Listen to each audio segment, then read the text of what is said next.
Hello and welcome to Video Revealed. I'm Colin Smith. We are going to explore 5.1 surround sound in Adobe Premiere Pro. Shout out to Ganesh Negi for requesting this tutorial.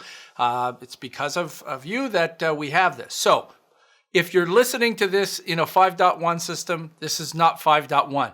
YouTube doesn't support 5.1. So even if I made this in 5.1, you wouldn't hear it. Not only that, Camtasia, which I use to record my screen, cannot record in 5.1. I will be giving you a special 5.1 output file that you can test. So let's go in and have a look at how to set this up in Premiere Pro.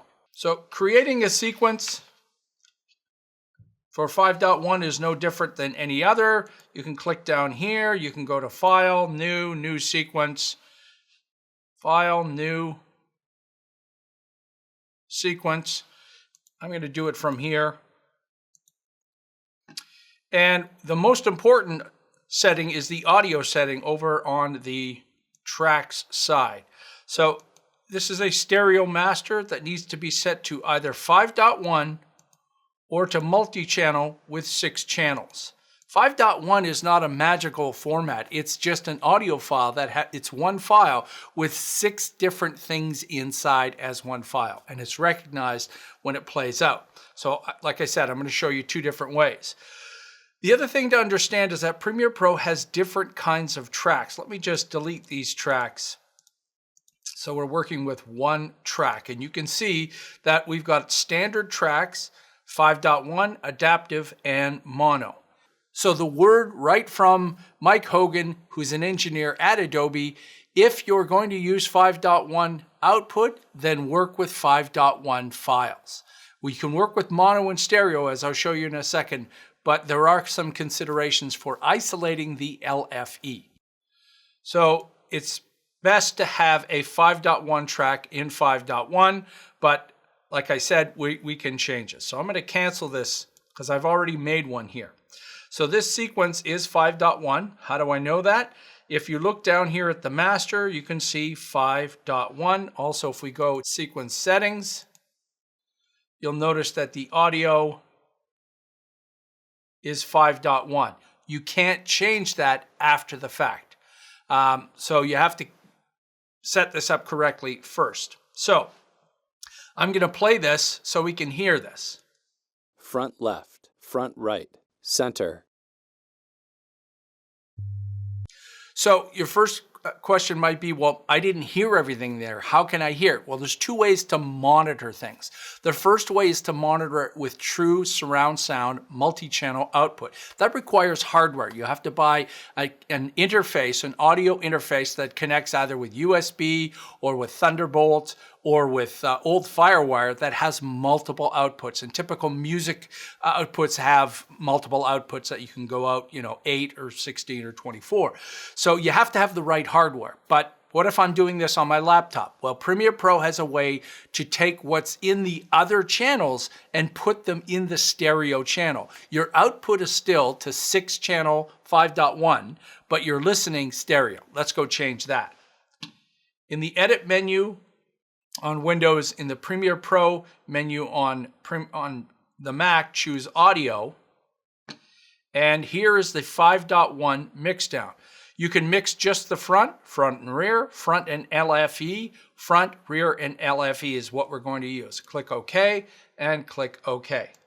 LFE is low frequency effects. This is the subwoofer output. Let's listen to this again. Front left, front right, center, back left, back right. Front left, front right, center, back left, back right.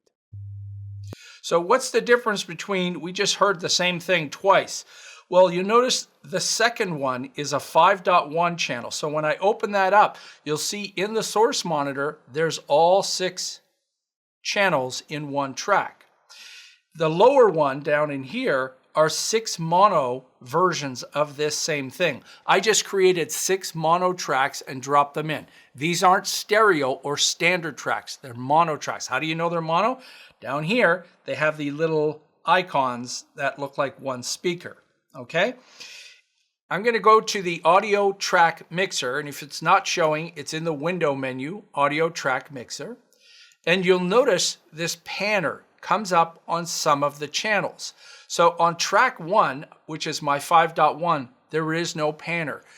The assignment of the audio in the 5.1 goes out to 5.1. You can't change that and remap it.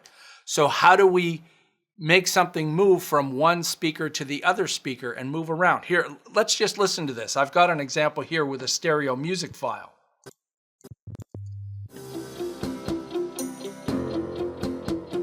You'll hear it. There's the center channel changing. Now I'll pan this around in the tray.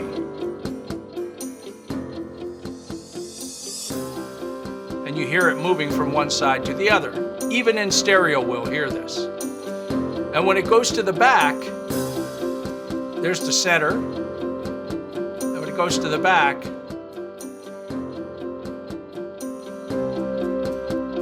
okay, so you'll hear that in a 5.1, which the file, like I said, I'll export out. But in the stereo speakers, it still sounds like it's in the center because, remember, we're monitoring this in stereo. We're on YouTube in stereo. The extra output file will be 5.1. So let's get back to the panner. So back over here, you can see the 5.1, no panner, and the mono tracks all have panners, and so does the stereo music track that I have panned. And when assigning these, the left one, I'm just moving this around, and when I put it in the corner, you'll see that it will turn black. Or in the back, left surround, right surround. And then the center one is a little bit harder. You got to push that up. And when you do that, you want the center percentage turned all the way to the right. To reset this, just double click in the tray and it resets to the center. I'm going to put that back over there. So my left is in the upper left-hand corner. The puck is in the right for the right. The center, it's in the, let me get that in the center. It's in the center with this turned all the way to the right. The LFE is not isolated. Here's a problem with the panner with non-5.1 tracks. And this is the reason that Mike Hogan, the engineer at Adobe, who I went over this with, I said, how come I can't isolate the LFE with a mono track? That's because it doesn't work that way. The panner cannot isolate the LFE. I'll show you a workaround it in a second. Let's keep going. So there's the left surround in the back left. There's the right surround. And this is the one that I automated by moving around. Now, to automate this, I'll open up the stereo track, bring this up, and you won't see any automation. You can hear it. And by the way, what you're looking at in the program monitor is an Illustrator file. I wanted to show you when I make this into a 5.1 file that you'll play on a home theater, you'll be able to watch the panner and how it moves around. I actually made this in Adobe Illustrator, brought it in, and then animated a little title circle moving around. Okay, so here's the thing. You won't see this unless you open your track up, and you have to either drag down in here or I'm using my scroll wheel. And see this little guy that shows up, keyframes? And you've got to make sure you've got keyframes on. So show audio keyframes is on. This is a clip keyframe. If you click in that, you'll see track keyframes. There's volume and mute. These are regular volume and mute. The panner is what's important. Here's left and right, front and center, center, and LFE. Your first thought might be to automate this is to click on it and look in the effects controls and open up the panner. That's not the way that you can write automation for the 5.1. The 5.1 automation is a track property that needs to go out to the master 5.1. Okay? So you can't do it in the effects controls. So if we go to panner, left and right, you'll see that I've already made pan movements in here. And when we play this, they'll correspond to what's changing up here in the stereo track. There it goes to the left. holds there for a while, come back to the right. Okay, so where are the other ones? Well, you can't show more than one, so there's the front and center. You can see it turns black, and it goes to the back. And then the other ones, the center, which I have, that's the dial changing. And I didn't automate any of the LFE because the panner cannot isolate that. Here's one real big gotcha when you turn on track keyframes, and this is the same for any audio track keyframes. You can't move the clip anymore by clicking it with a mouse. You can move it with a keyboard, Option or Alt, left and right arrow, but if I click on this, you can see that I've got the move tool and I'm clicking. I cannot move this. So that's one gotcha. Oh yeah, the other thing I want to show you is to automate these, the easiest thing to do is to get the pen tool. And with the pen tool, you can click and drag this around. You can add new points. You can move points around. If you hold the Control key on Windows, I believe it's the Command key on Mac, then we can create Bezier handles in here. So you're clicking and automating this based on what you're doing. So it's got to be a track keyframe. It has to be the track panner property. It has to be a 5.1 master out for you to be able to see that track panner. Whew, okay. So let's say that there was a car driving from one side of the screen to the other, then you would go to the left and right property, put one keyframe when it's on the right, your right, my left, and then when it goes to the other side, you just change that and animate that. The good news is there's a second way to record automation using this menu right here. If we turn it to right, as soon as we play this video and move the puck within the panner, we're going to record that automation. So while it's playing, I'll move this around.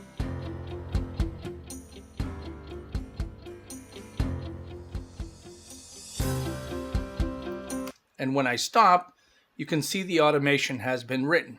Now, I will have a future tutorial on read, latch, touch, and write, but basically, once I turn this back to read and press play, you'll see the puck moving.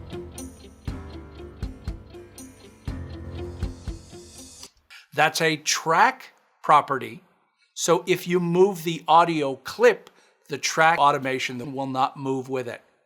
I know this is a lot to think of, but I wanted to make sure you've got everything understood. So if we go back over here, I want to show you the isolation of the LFE problem. Okay, so here is the LFE. Let's zoom in. And I'm going to set an in and an out point, I, O, and I'll loop this around. You'll see right there, the LFE is going into, by the way, you can open this up, but the way that this is set up, there's 6 channels. Number 1 is left, number 2 is right, number 3 is center, number 4 is the LFE. So it's the subwoofer. Number 5 and 6 are left surround, right surround.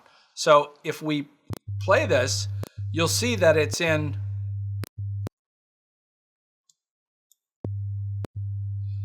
it's in 4 of the tracks.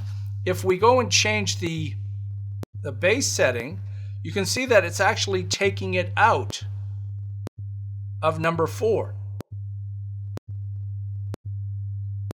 And you just don't try to isolate the LFE in a mono track in a 5.1 master. The panner can't do that. I'll show you how you can do that in a second. So let's look at the difference over here. Remember I told you that we have a 5.1 LFE. Look at that. It's just playing in number 4. Okay. So let's say that you wanted to automate 6 channels independently in 6 mono tracks to go out to 5.1. Well, what if we made a new sequence and we made it a 6-channel multi-channel master and put them in there, and then drop that into 5.1. Let's try that. Okay. Make a new sequence. Go to the tracks. We'll make this multi-channel 6. We'll make this one mono. 2, 3, 4, 5, 6. So I've got 6 now. On the right-hand side, I need to pan these. So I'll pan these left and right and left and right, alternating. And then I'll click on the output assignments. The first one will go to 1. Remember, 1 is left. The second one is going to go to 2, but it's panned to the 1 and 2, and it's panned to the right. The third one needs to go to 3, and it's panned to left. 4 is going to 4, and it's panned to the right. 5 needs to go to 5, and it's panned to the left. 6 needs to go to 6, 5, 6, and it's panned to the right.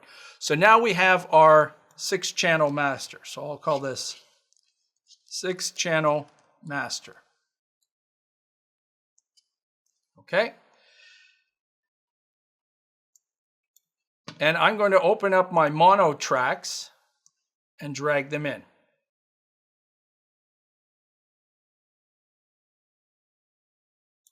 I'll play this now. Front left, front right.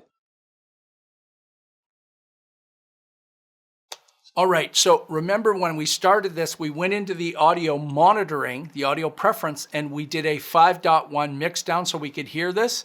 This isn't 5.1, this is a 6-channel master. You can't hear those 6 channels unless you have an audio interface with 6 separate outputs going to 6 separate speakers right now, okay? Okay, so let's go back to our 5.1 sequence. And let's go down the timeline here.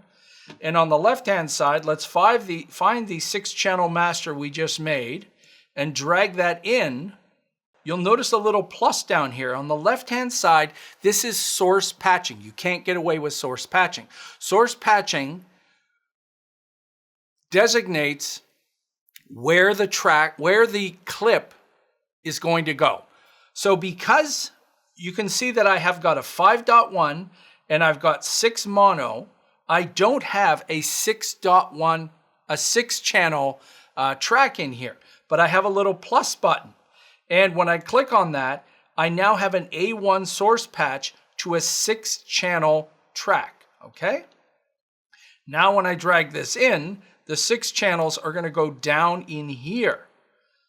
Now when we play this, front left, front right, center, back left, back right. oh, look at that. Did you notice that? The LFE is now in 4. Yay! So we created a new sequence with 6-channel master, and now we put it in here. Can we pan this in here? No, you can't. If we go and look at this new track, so this is the 6-channel